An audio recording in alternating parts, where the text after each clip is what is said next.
Mis amados hermanos, los mandamientos son estándares morales establecidos por Dios para regular la vida de su pueblo. Y eso nosotros lo estuvimos considerando hace algunas semanas atrás cuando estuvimos viendo precisamente los mandamientos. Divididos en dos tablas, la primera tabla está toda en relación a Dios y la segunda se encuentra en relación al hombre. En la segunda tabla nosotros encontramos el sexto mandamiento: no matarás. Y es una orden de gran importancia, es de hecho una orden: no matarás. La ley establecía un castigo para el homicida y era la pena de muerte. Éxodo capítulo 21, versículo 12 dice que quien violaba ese mandamiento, su castigo era la muerte. El que hiera de muerte a otro ciertamente morirá. Y Levítico 24, 17 dice, y el que hiera de muerte a otro ciertamente morirá. Lo que esto implica es el alto valor de la vida humana que no podía ser restituida por nada. La única forma de restituir la vida de una persona que había muerto por mano de otra persona, o el único juicio posible, era la muerte. Eso hacía que las personas fueran conscientes de la importancia de la vida. La vida humana no podía ser restituida de cualquier manera. De hecho, Dios mismo había establecido este principio en Génesis, dándole valor y dignidad a la vida humana. Génesis 9:6 dice, el que derrame sangre de hombre, por mano de hombre su sangre será derramada. Y nos expresa en ese mismo versículo la razón. Porque a imagen de Dios hizo el hombre. Escúchenlo nuevamente. Dice, el que derrame sangre de hombre, por el hombre su sangre será derramada. Y porque a imagen de Dios hizo él al hombre. ¿Cuál es la razón por la cual la vida humana es digna, valiosa, importante? Porque hemos sido hechos a imagen y semejanza de Dios. De allí que el mandato de no matar era tan importante. Pero ¿qué ocurría, mis amados hermanos? ¿Qué ocurría cuando todo había sido producto de un accidente? Cuando no hubo premeditación o intención. En el matar, en el mandamiento estaba esa intención de dañar a la otra persona, de quitarle la vida a la otra persona. Pero ¿qué cuando ocurre un accidente? Algo que tú no estabas buscando. Algo que tú no podías prever que podía ocurrir. Dios en su sabiduría estableció un procedimiento y un lugar para la persona en tal situación. Y son precisamente estos lugares, las ciudades de refugio. Un lugar en donde las personas culpables, porque había ocurrido un accidente, podían acudir para resguardar su vida. Y ese es precisamente el tema del día de hoy. El pasaje que estamos estudiando nos habla acerca de estos lugares que servían para resguardar la vida de aquella persona que accidentalmente le había quitado la vida a otra persona. Lo que el autor nos quiere mostrar es cómo se establecieron estas ciudades de refugio y cuáles fueron. El establecimiento de estas ciudades señalaba un modelo de leyes y de gobierno que debía regir a Israel una vez que estuvieran instalados en la tierra prometida. Y esto era importante porque dentro de lo que el pueblo de Israel debía hacer, el pueblo de Israel tenía que marcar la diferencia en cuanto a cómo debían vivir referente a otras naciones. En la antigüedad la violencia desmedida estaba a la orden del día. Y lo vemos en la actualidad también. Estaba a la orden del día. Cuando una persona moría, no importaba si era accidental o intencionalmente, la venganza de sangre era la práctica común. De hecho, en el momento en el que alguien era asesinado, el pariente más cercano asumía la responsabilidad de vengarse. Y en ocasiones esta venganza podía tomar generaciones. O sea, la venganza continuaba en la siguiente generación. Se asumía entonces una responsabilidad de vengarse. Esa acción de tomar venganza entonces pasaba de generación en generación, provocando así que aumentara el número de personas que morían violentamente y la violencia se incrementaba. ¿Cuál era entonces la estrategia divina para frenar ese actuar dentro del pueblo? La necesidad de que hubiera ciudades de refugio en Israel. Eso era evidente. Y por eso estas ciudades se establecieron. La intención era precisamente que no hubiera violencia desmedida, que se estableciera una diferenciación. Dios establece unos parámetros para que los israelitas no llevaran estos aspectos más allá de lo que la ley establecía. De hecho, recuerdan que inclusive había una ley que limitaba el actuar de una persona en caso de una acción. No sería correcto que por causa de una situación accidental, de pronto donde una persona había perdido la mano, pues el castigo fuera la muerte. La ley del talión precisamente limitaba el actuar de las personas, ojo por ojo, diente por diente, mano por mano, pie por pie, era lo que establecía esa ley. Y eso lo que implicaba era que no se iba a tomar mayor venganza o no se iba a tomar mayor juicio a la persona que incurría en estos delitos. Lo mismo ocurría en estos casos, en el caso de un accidente. Pero como veremos hoy, esto no solamente tenía una aplicación para los israelitas en el Antiguo Testamento, sino que se extiende a nosotros en el Nuevo Testamento por medio de la obra de Cristo en la cruz del Calvario. Por eso este sermón lleva por título Lecciones prácticas sobre las ciudades de refugio. Lecciones prácticas sobre las ciudades de refugio. Y mi intención en esta mañana, mis amados hermanos, es entender el pasaje y luego comprender cuáles son las lecciones que nosotros debemos aplicar a nuestras vidas. Por eso, el primer punto que debemos ver es el orden y el propósito de estas ciudades. Versículo 1 al versículo 3, el orden y propósito. Dice la palabra del Señor: habló Jehová a Josué diciendo: habla a los hijos de Israel y diles, señalaos las ciudades de refugio, de las cuales yo os hablé por medio de Moisés, para que se acoja allí el homicida que matare a alguno por accidente y no a sabiendas, y os servirán de refugio contra el vengador de la sangre. Lo primero que se nos señala es quién está hablando, quién da la orden, a quién se la da y el antecedente. En los versículos del 1 al 2, nosotros encontramos que es Dios quien había hablado a Moisés al respecto. En Éxodo capítulo 21 nosotros encontramos esa instrucción. Éxodo capítulo 21, que es bastante interesante porque está después de los mandamientos. Éxodo 21, versículo 13 al 14. Dice: mas el que no pretendía herirlo, versículo 12, y el que hiere a alguno haciéndole así morir, él morirá. Mas el que no pretendía herirlo, sino que Dios lo puso en sus manos, entonces yo le señalaré el lugar al cual ha de huir. Pero si alguno se ensorbeciese contra su prójimo y lo matare con alevosía, de mi altar lo quitarás para que muera. Entonces, ¿sí notan la diferencia? Lo que Dios había establecido entonces nos está hablando al respecto acerca de cómo cómo el pueblo debía actuar en cuanto a las palabras del Señor. Y eso nos deja a nosotros una poderosa lección. Dios habla y nosotros tenemos que escuchar. Dios ha establecido unos parámetros en la palabra y nosotros debemos obedecer esos parámetros para beneficio de nuestras almas y de nuestras vidas. Y eso es lo que Dios quería para su pueblo. Más adelante en Números 35 y en Deuteronomio 19, el Señor extiende la explicación a través de Moisés para el pueblo. Números 35 dice la palabra del Señor en los versículos del 9 al 15. Dice: habló Jehová a Moisés diciendo: habla a los hijos de Israel y diles, cuando hayáis pasado al otro lado del Jordán, a la tierra del Canaán, os señalaréis ciudades de refugio. Os señalaréis ciudades de refugio, tendréis donde huya el homicida que hiriere a alguno de muerte sin intención. Y os serán aquellas ciudades para refugiarse del vengador, y no morirá el homicida hasta que entre en juicio delante de la congregación. De las ciudades pues que daréis, tendréis 6 ciudades de refugio. 3 ciudades daréis a este lado del Jordán, y 3 ciudades daréis en la tierra de Canaán, las cuales serán ciudades de refugio. Estas 6 ciudades serán el refugio para los hijos de Israel y para el extranjero y el que more entre ellos, y para que huya cualquiera que hiriere de muerte a otro sin intención. Deuteronomio capítulo 19. Y quiero dar esos antecedentes porque son necesarios. Deuteronomio capítulo 19, el versículo 1 al versículo 10. Cuando Jehová tu Dios destruya las naciones cuya tierra Jehová tu Dios te da a ti, y tú la heredes, y habites en sus ciudades y en sus casas, te apartarás 3 ciudades en medio de la tierra que Jehová tu Dios te da para que las poseas. Arreglarás los caminos y dividirás en 3 partes la tierra que Jehová tu Dios te dará en heredad, y será para que todo homicida huya allí. Y este es el caso del homicida que huirá allí y vivirá: aquel que hiere a su prójimo sin intención y sin haber tenido enemistad con él anteriormente, como el que fuere con su prójimo al monte a cortar leña, y al dar su mano el golpe con el hacha para cortar algún leño, saltar el hierro del cabo y diere contra su prójimo, y éste muriere, aquel huirá a una de esas ciudades y vivirá.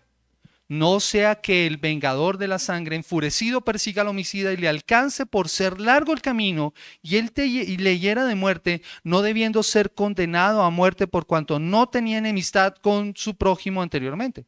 Por tanto, yo te mando, diciendo, separarás 3 ciudades. Y si Jehová tu Dios ensanchare tu territorio como lo juró a tus padres, y te diere toda la tierra que prometió dar a tus padres, siempre y cuando guardes todos sus mandamientos que yo te prescribo hoy para ponerlos por obra, que ames a Jehová tu Dios y que andes en sus caminos todos los días, entonces añadirás 3 ciudades más a estas 3, para que no sea derramada sangre inocente en medio de la tierra que Jehová tu Dios te da por heredad. No seas culpado de derramamiento de sangre. Esas son las palabras que Dios habló a Moisés. Y en donde se establecía lo que ahora Josué estaba haciendo. Allí se extiende entonces la explicación en relación a las condiciones que se debía dar para la escogencia de estas ciudades. Todo ello en el marco de un debido proceso. Dios establecía para su pueblo un sistema legal para que pudieran vivir en armonía en su nuevo hogar. Ahora, la razón la encontramos nosotros allí en el versículo 3, dice el versículo 3 en Josué 20, dice, para que se acoja allí el homicida que matare a alguno por accidente y no a sabiendas, y os servirán de refugio contra el vengador de la sangre. Allí entonces tendría que ir el homicida que matare a alguno por accidente. La intención era librar al culpable del delito y librarlo del vengador de la sangre, o como dicen otras versiones, del protector de la familia. Estas ciudades entonces facilitaban un exilio temporal para el fugitivo, para salvar su vida del vengador que buscaba satisfacer la culpa por el derramamiento de la sangre inocente y para prevenir entonces un derramamiento ilimitado de sangre. Y de esa manera que la tierra se contaminaba, como nos lo expresa Deuteronomio capítulo 19. Entonces lo que estamos viendo acá es cómo Dios había establecido un parámetro de justicia para su pueblo. El vengador de la sangre entonces era la persona más próxima a la familia y debía velar porque se hiciera justicia en el caso de un accidente, no solamente para cobrar venganza, como en muchas ocasiones se suele mostrar. Era la persona que tenía que velar porque se hiciera justicia en este caso. En hebreo la palabra para esta persona era el Goel, el pariente redentor. Por eso en otras versiones habla acerca del protector de la familia. O el pariente redentor, aquel que además tenía la función de rescatar la tierra si en algún momento la tierra se perdía. Y un ejemplo de eso nosotros lo encontramos en el libro de Ruth. ¿Recuerdan quién es el pariente redentor de Noemí? ¿Sí es Noemí? Sí, ¿cierto? De Noemí, ¿cierto? ¿Quién es el pariente redentor? Booz. Era el pariente próximo. Aunque había uno más próximo, Booz habla con él y él redime la tierra. ¿Y cuál era la condición? Tenía que casarse con Ruth. No solamente tenía esa función. Si hubiera ocurrido una situación como la que describe el pasaje del día de hoy, él hubiera tenido la función o responsabilidad de velar porque se hiciera justicia para la familia. ¿Ven? Ese es el Goel. Y este es otro aspecto más que nosotros tenemos que tener en cuenta para lo que vamos a ver más adelante. Otro aspecto más es que no todos podían ser resguardados en las ciudades de refugio. El homicida podía ir allí. Pero ¿quién podría recibir refugio en esta ciudad? Solo aquel que hubiera cometido o que hubiera causado la muerte de la otra persona de manera accidental. No, ni intención ni premeditación. Imagínate ahora esta escena. Vamos a suponer que estamos en una labor en el campo o tal vez en la construcción como algunos de nuestros hermanos hacen y de pronto estás subido en el andamio, estás trabajando con tus herramientas y de pronto accidentalmente dejas caer un martillo o una herramienta y esa herramienta golpea la cabeza de una persona. Y esa persona muere por causa de eso. ¿Qué esperanza tienes? Si estuvieras en la época de Israel, tu esperanza era una ciudad de refugio. Y esto nos lleva entonces al segundo punto, al procedimiento. Y lo encontramos nosotros en los versículos del 4 al 6, dice la palabra del Señor. El que se acogiere a alguna de aquellas ciudades se presentará a la puerta de la ciudad y expondrá sus razones en oídos de los ancianos de aquella ciudad, y ellos le recibirán consigo dentro de la ciudad y le darán lugar para que habite con ellos. Si el vengador de la sangre le siguiere, no entregarán en su mano al homicida, por cuanto hirió a su prójimo por accidente y no tuvo con él ninguna enemistad antes, y quedará en aquella ciudad hasta que comparezca en juicio delante de la congregación y hasta la muerte del que fuere sumo sacerdote en aquel tiempo. Entonces el homicida podrá volver a su ciudad y a su casa y a la ciudad de donde huyó. Ese era entonces el procedimiento. Tan pronto como acontecía la situación, el culpable debía dirigirse a una de esas ciudades, la que le quedara más cerca. Y al llegar frente a las puertas, entonces expondría a los ancianos de la ciudad, que en este caso eran los levitas, y como esperamos estudiar la próxima semana, estas ciudades de refugio fueron dadas a los levitas para que las administraran. Ellos tenían que escuchar el caso y velar por el cumplimiento de la ley. Si la persona había incurrido en un delito y era homicida en verdad, tenían que dejarlo fuera y el vengador de la sangre podría venir a pedir justicia. Pero a ellos se les puso también la responsabilidad de custodiar y eran los encargados de escuchar el caso y determinar si esta persona podía o no entrar a la ciudad. Y además tenían que asignarle un lugar para vivir. Esto serviría además como un tipo de custodia para que el acusado pudiera estar allí. De tal manera que si venía el vengador de la sangre, entonces ellos no lo entregarían, porque estaba bajo su custodia, al amparo de la ciudad, bajo el control de los ancianos, lo que garantizaba entonces un juicio justo y se evitaba, como lo hemos visto, una venganza desmedida y el derramamiento de sangre de manera injusta. El mismo pasaje además nos ofrece una respuesta, ya que al haber incurrido en un accidente sin premeditación, sin odiarlo de antemano, se requería un juicio en el que se determinaba si en efecto había sido así. Había que investigar, ese era el proceso. La persona quedaba en custodia, se escuchaba su caso, pero igual se entraba en una investigación para determinar si esto era así o no. Los pasajes paralelos entonces nos muestran que si era hallado culpable debía morir en manos del vengador de la sangre. Pero si era inocente debía volver a la ciudad de refugio para vivir confinado en ella hasta la muerte del sumo sacerdote, donde se le otorgaba una amnistía y los presos en aquellas ciudades podían volver a sus lugares de origen. Mis amados hermanos, las ciudades de refugio no eran otra cosa sino una especie de cárcel. Por eso es que ellos tenían que permanecer allí confinados. En otra porción de la palabra encontramos que si esta persona que había acudido a la ciudad de refugio salía en el tiempo en el que no le correspondía y lo encontraba el vengador de la sangre, legítimamente el vengador de la sangre hubiera podido cumplir con su justicia. Así que él tenía que permanecer allí hasta la muerte del sumo sacerdote, en donde quedaría libre. Lo que esto nos deja ver es que lo acontecido, aunque fue sin intención, no era sin culpa. Lo acontecido, aunque fue sin intención, no era sin culpa. Había ocurrido una muerte que posiblemente se hubiera podido evitar si se hubieran tomado las precauciones necesarias, pero sin el agravante de la intención o la premeditación. No hubo la intención de matar a la persona. Ocurrió de manera accidental. Pero como muchas ocasiones ocurre, los accidentes los podemos prevenir si seguimos ciertas recomendaciones, si cumplimos con ciertas cosas. Así que esto daba al pueblo una advertencia del cuidado que tenían que tener de la vida. Por eso el culpable debía pagar una condena, pero en este caso no sería la pena de muerte, sino su vida en la ciudad de refugio. Y no debía vivir allí de balde, de hecho. Debía aprender un oficio que le sirviera para ganarse el sustento. Lo que nos enseña que era responsable de su propia manutención. No era que ya estaba allí y le traían todo. No, él tenía que aprender un oficio y mantenerse. Debía producir para el bien de la misma comunidad. Tampoco debía salir de sus límites, como les he mencionado, para no perder la cobertura y la provisión de gracia que se le había dado. Esto, mis amados hermanos, es una muestra de la gracia del Señor, de parte del Señor, que se le daba al homicida, se le daba una oportunidad de vida a pesar de su falta. Los oyentes originales entonces sabrían el proceder en casos como estos. ¿Qué hacer en una situación como estas? Ya tenían un lugar al cual acudir, tenían un proceso al cual apegarse.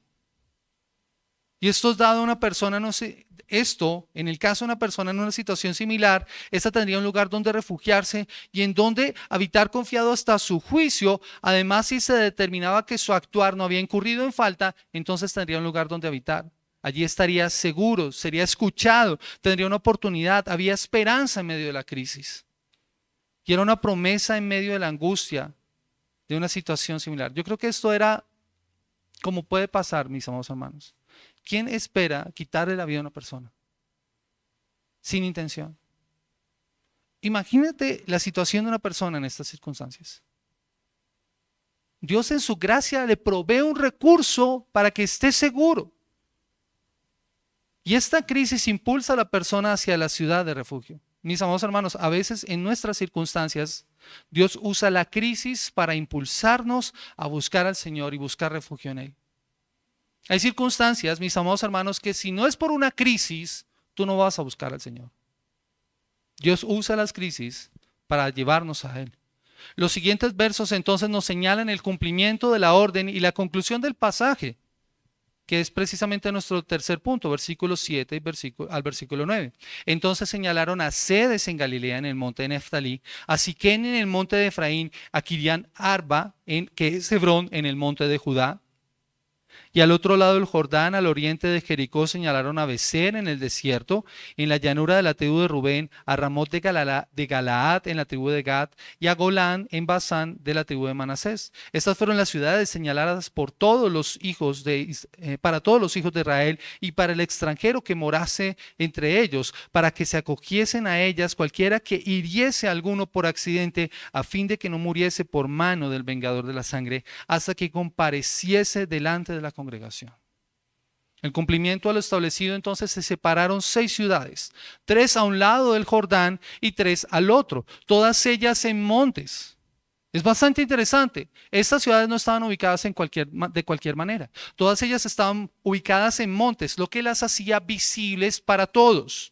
Las ciudades de refugio estaban situadas para ser accesibles desde cualquier parte de la tierra, a una distancia que no fuera considerable, ya que estaban a distancias más o menos de 80 kilómetros la una de la otra. De esa manera, una persona podría recorrer una distancia de aproximadamente 40 kilómetros para llegar a una ciudad de refugio. Para llegar entonces a protegerse, para que el asilo fuera ofrecido entonces al homicida y pudiera estar seguro, los caminos a esas ciudades debían ser siempre mantenidos en orden. Deuteronomio capítulo 19, el versículo 3 lo dice así. Deuteronomio 19:3, escuchen lo que dice la palabra del Señor. Dice: arreglarás los caminos y dividirás en 3 partes la tierra que Jehová tu Dios te da en heredad, y será para que todo homicida huya allí. Los caminos tenían que allanarse, tenían que estar preparados para que la persona pudiera ir rápidamente. Algunos calculan que inclusive medían entre 14 metros aproximadamente de ancho. Además se colocaban guías a lo largo del camino para guiar a los fugitivos. Todo bache que pudiera ser tropiezo o impedir la huida del homicida en este caso se quitaba. Se colocaban puentes para facilitar el tránsito entre los ríos y las zanjas. En cada cruce había postes con la piedra postes de piedra con la palabra refugio para guiar al hombre en su ida y para encontrar resguardo. Y como les he mencionado, una vez establecida el homicida en la ciudad, se le asignaba una casa para vivir y los ciudadanos de ese lugar debían enseñarle un oficio para su sostenimiento y para aportar a la comunidad. Eso es algo maravilloso, mis amados hermanos. Dios hace todo con un propósito y una perfección tan grande. Tan maravilloso es el Señor. Además, las del lado oriental habían sido establecidas por Moisés en los tiempos en que se les entregaron las heredades a las tribus de Gad, Rubén y Manasés. Allí recibieron su herencia a ellos y allí habían 3 ciudades. Y al otro lado estaban las otras ciudades: Becer en el desierto, Ramón de Galaad y Golán en Basán. Al otro lado, en el occidente, estaban las ciudades Cedes en Galilea, Siquén en el monte Efraín y Hebrón en el monte de Judá. De hecho, algunos comentaristas señalan el hecho significativo de los nombres que se les dieron a estas ciudades. ¿Por qué se escogieron estas ciudades? Cedes significa santidad, Siquén significa fuerza, Kirián Arba en Hebrón significa comunión, Ramón en Galaad significa elevación, Golán significa felicidad, Becer significa seguridad. Y sin caer en una espiritualización del texto, en lo que significa esto, me parece bastante llamativo, mis amados hermanos, que al dirigirse a estos lugares, aquel que hubiera cometido un homicidio en estas circunstancias encontraría precisamente eso: seguridad, fuerza, comunión, protección en un lugar elevado, felicidad, descanso. Es demostrar la provisión de gracia de parte de Dios, esa provisión de gracia que se manifiesta en el alto valor que tenía la vida del pueblo de Israel. Este beneficio para Israel debía servir para recordar al pueblo también lo que dice el Salmo 46, el versículo 1. Dios es nuestro amparo y nuestra fortaleza, nuestro pronto auxilio en las tribulaciones. Es que piénsalo de esta manera, mis amados hermanos. Una persona en una situación como esta, ¿qué podría hacer? Lo único era encontrar refugio. Mis amados hermanos, es el mismo llamado que tenemos nosotros. En nuestras circunstancias difíciles nosotros somos llamados a refugiarnos en el Señor, en que no hay condenación, porque el Señor nos ha llamado a estar a cuentas con Él. La conclusión en este pasaje nos señala que el homicida tenía que ir a esas ciudades y no a cualquier otra. No en otra ciudad lo iban a recibir, solo esas ciudades eran las indicadas para esto. Un hebreo o un extranjero podía habitar en esos lugares, lo que nuevamente muestra lo maravilloso del mensaje del Señor y de su salvación, que abarca a todos los pueblos. Por eso es que no se limitaba solamente al pueblo de Israel. Si un extranjero cometía un delito de esta magnitud, tenía un lugar donde refugiarse y sería recibido, tendría la seguridad de estar seguro para él. Mis amados hermanos, eso muestra el proyecto de Dios de salvación que incluye a gente de toda tribu, lengua, raza y nación. Allí también. Lo que podemos aprender de estas ciudades de refugio es que se convierten en un modelo de una sociedad distinta, en donde las leyes no estaban por encima de la persona y lo que se buscaba la paz de Dios en medio del pueblo. Donde el pueblo debía vivir de una forma distinta, en donde la gracia y la misericordia de Dios se pueden experimentar con mayor plenitud. Al comprender entonces el significado de este pasaje, uno podría preguntar, y de seguro ustedes se han hecho esta pregunta: ¿y qué tiene que ver esto con nosotros? ¿Cómo se aplica esto a nuestras vidas? Y esto nos lleva entonces a nuestro cuarto y último encabezado, y es precisamente las lecciones prácticas sobre las ciudades de refugio. Las lecciones prácticas sobre la ciudad de refugio. Como les menciono, mis amados hermanos, muchos podrían estar tentados a considerar que esta enseñanza no tiene nada que ver con nosotros. Y eso, mis amados hermanos, sería un grave error. Te lo ruego, por favor. Si tú estás pensando esto no tiene nada que ver conmigo, por favor, no cierres tus oídos a escuchar la palabra. De hecho, esta enseñanza es más necesaria de lo que te imaginas, partiendo del hecho de nuestra condición delante de Dios. Algunos podrían pensar: no me corresponde a mí porque yo no he matado a nadie. Levanten la mano aquí aquel homicida entre nosotros. Por lo que conozco, ninguno ha hecho esto. Y gloria a Dios. Pero ¿estás seguro de eso? ¿Estás seguro de que no has matado a nadie? Los mandamientos nos dicen que no debemos matar, y aún así nosotros hemos violado el sexto mandamiento. Y ustedes me dirán: ¿y cómo lo hemos violado? Mateo capítulo 6, el versículo 21 al versículo 22. Mateo capítulo 6, versículo 21 al versículo 22.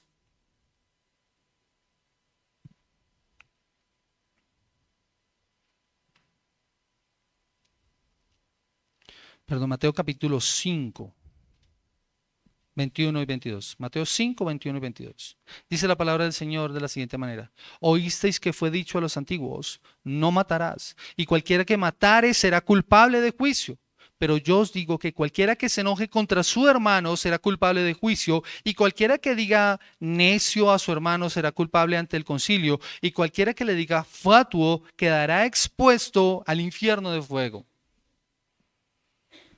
Las veces que te has enojado contra tu hermano, contra tu prójimo, las veces que has hablado a él de manera desobligante, con palabras hirientes, eres tan culpable como el que con intención o sin ella ha matado a su prójimo. Ninguno de nosotros puede decir que es inocente de este pecado. Ninguno podría lanzar la primera piedra. Todos nosotros hemos violado este mandamiento. De hecho, dice la palabra del Señor en Primera de Juan capítulo 3, el versículo 14 al 15, Primera de Juan capítulo 3, vaya conmigo allí por favor, Primera de Juan capítulo 3, versículo 14 y 15, la palabra del Señor lo expresa de la siguiente manera. Nosotros sabemos que hemos pasado de muerte a vida en que amamos a los hermanos. El que no ama a su hermano permanece en muerte. Todo aquel que aborrece a su hermano es un ¿qué? Homicida. Y sabéis que ningún homicida tiene vida eterna permanente en él. ¿Cómo llama la Escritura a aquel que aborrece a su hermano? Un homicida. La palabra de Dios para todos lo traduce de esta manera. Todo el que no ama a su hermano es un asesino, y ustedes saben que ningún asesino tiene la vida eterna. Otras versiones dice el que odia a su hermano. Y aquí no está hablando acerca de la acción de matar a la persona. Está hablando acerca de las intenciones y las motivaciones que hay en nuestro corazón. Levítico capítulo 19, versículo 16 al 18. Levítico capítulo 19, versículo 16 al 18 dice de la siguiente manera. Levítico 19, versículo 16. Dice, no andarás chismeando entre tu pueblo, no atentarás contra la vida de tu prójimo, yo Jehová, no aborrezcas a tu hermano en tu corazón, razonarás con tu prójimo para que no participes de su pecado, no te vengarás ni guardarás rencor de los hijos de tu pueblo, sino que amarás a tu prójimo como a ti mismo, yo Jehová. Así que nos habla acerca del respecto señalándonos que no debemos calumniar, que no debemos hablar mal de alguien. O como dice la palabra de Dios para todos, no anden contando chismes entre la gente ni hagan nada en contra del bienestar de los demás, porque yo soy el Señor. Dice la siguiente parte, no aborrezcas, o sea, no abrigues en tu corazón odio contra tu hermano, no guardes rencor, no fomentes odio en tu corazón contra ninguno de tus hermanos, no alimentes odios secretos, no mantengas enojos contra tu hermano. Al hacerlo, estás violando la segunda tabla de la ley. Miren lo que dice el versículo 18. No te vengarás ni guardarás rencor a los hijos de tu pueblo, sino que amarás a tu prójimo como a ti mismo. ¿No les suenan esas palabras similares en algún lugar? Cuando Jesús le preguntaron, ¿cuál es el mandamiento más importante de la ley de Dios? Jesús dijo, amarás al Señor tu Dios con todo tu corazón, con toda tu alma, con toda tu mente y con todas tus fuerzas. Y el segundo es similar. ¿Cuál? Amarás a tu prójimo como a ti mismo. ¿Sabes? Cuando tú aborreces, cuando tú odias, cuando tú chismeas contra tu hermano, has violado toda la segunda tabla. Así que no solamente eres culpable de matar a tu hermano, eres culpable de todos los mandamientos. Esa es nuestra condición. Si tú eres de los que dicen, yo a ese hermano no lo soporto, eres culpable. O tal vez digas, yo me lo mastico pero no me lo trago. Eres culpable. O quién sabe qué muchas otras cosas digas. Eres culpable. Yo he escuchado creyentes decir, es que usted hermano no sabe lo que yo sé de ese hermano. Si usted supiera, ay mira mi hermano, ¿cuál es tu intención cuando dices esas palabras? ¿Qué te motiva a hablar así? ¿No ves que tu hermano también es hecho a la imagen y la semejanza de Dios? Cuando hablas mal de alguien lo estás matando. Pero mis amados hermanos, no vayan a malinterpretar esto. Esto no quiere decir que no se le deba corregir a una persona. Si una persona está en pecado, nosotros debemos corregir ese pecado. Pero ¿qué debemos hacer? Lo que nos dice la palabra del Señor. Debe serlo con el amor y siguiendo el conducto bíblico. No es hablar mal de alguien con otra persona. Eso se llama chisme. La palabra de Dios nos dice lo que nosotros debemos hacer en Gálatas capítulo 6 versículo 1. Hermanos, si alguno fuere sorprendido en alguna falta, vosotros que sois espirituales, restauradle con espíritu de mansedumbre, considerándote a ti mismo, no sea que tú también seas tentado. ¿Cuál es el conducto bíblico? Ve y habla tú con él. Corrígele, exhórtale, anímale, enséñale, disipúlale. Mis amados hermanos, cuando una persona viene a mí y me dice, es que usted no sabe lo que yo sé de ese hermano, mi pregunta en mi corazón para ese hermano es, ¿tú no has entendido el evangelio? ¿Qué Biblia? Decía ayer el hermano Marcos, me llamaba mucho eso la atención. ¿Qué Biblia está leyendo esta persona? ¿Qué evangelio ha entendido? Así que déjame preguntarte algo. ¿Crees ante lo que dice la palabra de Dios que podrías llegar a una ciudad de refugio y ser resguardado en ella? ¿Eres sin culpa? ¿Eres sin culpa? Por el testimonio de la palabra de Dios deberías ir al tribunal y ser condenado en juicio y sentenciado a muerte. Ese es tu juicio y el mío. Ninguno de nosotros está libre de pecado porque nuestra acción nos constituye en asesinos y dice la palabra del Señor que ningún asesino entrará en el reino de los cielos. Primera de Juan capítulo 3, el versículo 15. ¿Quieren volverlo a leer por favor conmigo? Primera de Juan capítulo 3, el versículo 15. Y escúchenlo con corazón abierto, mis hermanos. Todo aquel que aborrece a su hermano es homicida, y sabéis que ningún homicida tiene vida eterna permanente en él. Decía un hermano en estos días que estuvimos hablando acerca precisamente de la mala comprensión que tenemos muchos cristianos del evangelio. Necesitamos comprender esto porque, mis amados hermanos, las llamas del infierno están abiertas para nosotros y nosotros no comprendemos esta verdad. Miren lo que dice el versículo. Dice, y sabéis que ningún homicida tiene vida eterna permanente en él. ¿Eres tú de estos? Arrepiéntete de tu pecado. El vengador de la sangre nos puede alcanzar y dar muerte. Así que, ¿qué debemos hacer? ¿Qué debemos hacer? Si estuviéramos a las puertas de la ciudad de refugio, no podríamos entrar.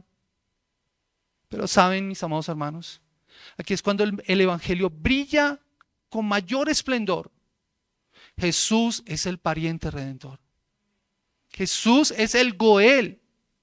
Él debería hacer que nuestro caso se hiciera justicia. Él debería haber hecho que tú y yo pagáramos por nuestro pecado. Pero ¿saben qué hizo Él?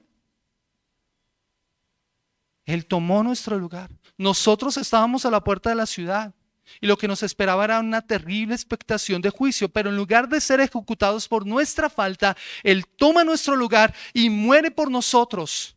Cristo es juzgado y sale de la ciudad para recibir el castigo de que nosotros merecíamos y nos reconcilia con el ofendido, con Dios mismo. Y esto nos da una nueva vida para que nosotros podamos vivir para su gloria. El Redentor muere en nuestro lugar, en lugar de nosotros, y su justicia nos es imputada, y ahora nosotros tenemos una ciudad de refugio mucho mejor y más excelente en Cristo. Este es el maravilloso evangelio, mis amados hermanos, que necesitamos escuchar. Y esta maravillosa provisión de gracia a la que podemos acudir nos hace vivir de una forma distinta. Vaya nuevamente a Juan capítulo 3, el versículo 15 y 16. Dice, todo aquel que aborrece a su hermano es homicida. Y sabéis que ningún homicida tiene vida eterna permanente en él. En esto hemos conocido el amor. En que Él puso su vida por nosotros, también nosotros debemos poner nuestras vidas por los hermanos. ¿Ven? Lo que debe hacer en nosotros un verdadero entendimiento del evangelio. Si Cristo a mí me perdonó una ofensa que era mucho mayor, ¿quién soy yo para ponerme en el plan y en el papel de juzgar a mi hermano, de chismear, de matarlo, como en muchas ocasiones lo he hecho? Antes, al contrario, yo también debo poner mi vida por los hermanos. Yo debo poner mi vida por los hermanos. Y el mismo apóstol nos dice cómo debemos hacerlo. Versículo 17, pero el que tiene bienes de este mundo y ve a su hermano tener necesidad y cierra contra él su corazón, ¿cómo muere el amor de Dios en él? Hijitos míos, no amemos de palabra ni de lengua, sino de hecho y en verdad. No está bien solamente decirle a un hermano te amo, tengo que demostrárselo.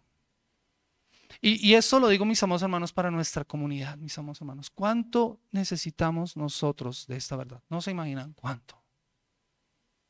Necesitamos arrepentirnos de este pecado. ¿Y cuántas veces hemos hablado mal de nuestro hermano cuando deberíamos hablar con él y ayudarle? Y sé que hemos albergado odios y rencores que no deberíamos albergar en nuestro corazón contra nuestros hermanos, tal vez de cosas que pasaron en el pasado, perdón la redundancia, y deberíamos ir a Cristo en arrepentimiento y fe y decirle: Señor, ten misericordia de mí, porque soy un homicida. Apliquemos este evangelio a nuestras vidas. Dios mismo hace algo maravilloso. ¿Recuerdan que los caminos para ir a la ciudad de refugio tenían que ser allanados para que el homicida pudiera ir rápidamente a la ciudad? Dios mismo arregla los caminos para acudir a Él, de manera que el pecador, por la gracia de Cristo, puede ser reconciliado con Él. Segunda de Corintios capítulo 6, el versículo 1 y el versículo 2 dice de la siguiente manera. Segunda de Corintios capítulo 6, versículo 1 y versículo 2, así pues nosotros como colaboradores suyos os exhortamos también a que no recibáis en vano la gracia de Dios. Mis amados hermanos, esto es para nosotros. No recibamos en vano la gracia de Dios. Y la razón es esta, porque dice: en tiempo aceptable te he oído y en el día de salvación te he socorrido. He aquí ahora el tiempo aceptable, he aquí ahora el día de salvación. Hoy es día de salvación. Si hay algo en tu corazón contra un hermano, ve y reconcíliate con él. Ve y reconcíliate con él. No importa la ofensa, el Señor te perdonó a ti una ofensa muchísimo mayor. Tú estás llamado a perdonar. No continúes siendo un homicida. Ve al refugio que el Señor Dios te da. Jesús es nuestro sumo sacerdote también. Él es quien posibilita por medio de su muerte el salir de la prisión en la que el pecado nos tenía cautivos, y por medio de su muerte nos lleva a una ciudad mejor, una ciudad a la que podemos entrar, a la que antes no podíamos entrar, pero a la que ahora podemos entrar. Porque nosotros merecíamos el castigo por nuestro delito y era la muerte. Y nuestra ciudad es mucho mejor y más excelente que la que los israelitas tenían allí en Israel. Apocalipsis capítulo 21, versículo 1 al versículo 8 dice: y vi un cielo nuevo y una tierra nueva, porque el primer cielo y la primera tierra pasaron y el mar ya no existía más. Y yo, Juan, vi la santa ciudad, la nueva Jerusalén, descender del cielo de Dios, dispuesta como una esposa ataviada para su marido. Y oí una gran voz del cielo que decía: he aquí el tabernáculo de Dios con los hombres, Él morará con ellos y ellos serán su pueblo, y Dios mismo estará con ellos como su Dios. Enjugará Dios toda lágrima de los ojos de ellos, y ya no habrá muerte, ni habrá más llanto, ni clamor, ni dolor, porque las primeras cosas pasaron. Y el que estaba sentado en el trono dijo: he aquí yo hago nuevas todas las cosas. Y dijo: escribe, porque estas palabras son fieles y verdaderas. Y él me dijo: hecho está, yo soy el alfa y el omega, el principio y el fin. Al que tuviere sed, yo le daré gratuitamente de la fuente de agua viva. Y el que venciere heredará todas las cosas, y yo seré su Dios y él será mi hijo. Pero los cobardes e incrédulos, los abominables y homicidas, los fornicarios, los hechiceros, los idólatras y todos los mentirosos tendrán su parte en el lago de fuego que arde con fuego y azufre, que es la muerte segunda. Mis amados hermanos, Jesús nos libra del vengador de la sangre por causa de pagar el precio por nuestro pecado. Eso es lo que nos enseña en la ciudad de refugio. Él pagó el precio para que tú y yo podamos ser reconciliados. Antes el vengador de la sangre nos buscaba por haber violado la ley, lo que producía nuestro juicio y nuestra muerte. Pero nosotros podemos acudir a Cristo para encontrar refugio. Por eso estamos en Cristo. ¿Sabes? Estamos en Cristo. Y eso nos da a nosotros la mayor seguridad. El israelita que acudía a esa ciudad de refugio, en esa ciudad estaba seguro. Nosotros estamos en algo mucho mejor. Estamos en Cristo y esa es nuestra seguridad. Y si estás sin Cristo en esta mañana, amigo, déjame decirte que no hay forma de entrar a la ciudad de la que habla en la Biblia si no te arrepientes de la condición en la que la Escritura te describe. Apocalipsis 21:8 dice: pero los cobardes e incrédulos, los abominables y los homicidas, los fornicarios y hechiceros, los idólatras y todos los mentirosos tendrán su parte en el lago que arde con fuego y azufre, que es la muerte segunda. Y en el capítulo 22, el versículo 15, dice la palabra del Señor. Dice, mas los perros estarán afuera, y los hechiceros, y los fornicarios, y los homicidas, y los idólatras, y todo aquel que ama y hace mentira. Si esa es tu condición, estás afuera de la ciudad de refugio, no tienes esperanza a menos que clames hoy por misericordia ante el juez y pidas perdón por tus pecados. Que vengas al Padre solo por gracia, solo por Cristo y solo por la fe para que tus pecados sean perdonados. Solo así podrás entrar en el verdadero refugio, en el refugio eterno que Dios puede darte. Así que no tardes, no esperes más. Recuerda lo que dice 2 Corintios capítulo 6, el versículo 2. Dice la palabra del Señor allí, 2 Corintios capítulo 6, el versículo 2. Hoy es día de salvación. Dice, porque dice, en el tiempo aceptable te he oído, en el día de salvación te he socorrido. He aquí ahora el tiempo aceptable, he aquí ahora el día de salvación. Hoy es el día de salvación. Ese es el momento preciso, el momento es ahora. Hoy es el día de tu salvación. Hoy es el día en que puedes entrar en la ciudad de refugio que Dios ha preparado para darte una mejor vida. Mis amados hermanos y todos los que estamos en este lugar, corramos a Cristo para escapar del peligro de la maldición y la condenación de la ley, de la ira de Dios y de la eternidad en el infierno. Solamente Cristo nos da un refugio contra estas cosas y debemos correr solamente hacia Él. Y así como las ciudades de refugio estaban a disposición de todos los que escapaban a ellos en busca de seguridad, Cristo es quien ofrece seguridad a todos los que se acercan a Él en busca de refugio y para ser librados del castigo. Ven a Cristo, ven a Cristo. Vamos a orar. Amado Señor y Dios Padre, eterno Señor, en el precioso nombre de Cristo Jesús queremos darte gracias por esta mañana y por la oportunidad que nos das de poder escuchar tu palabra. Señor, hoy reconocemos nuestro pecado delante de ti.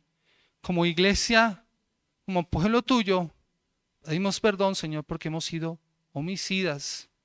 Tal vez no en la acción, Señor, sino en el pensamiento y en la motivación en nuestros corazones, Señor.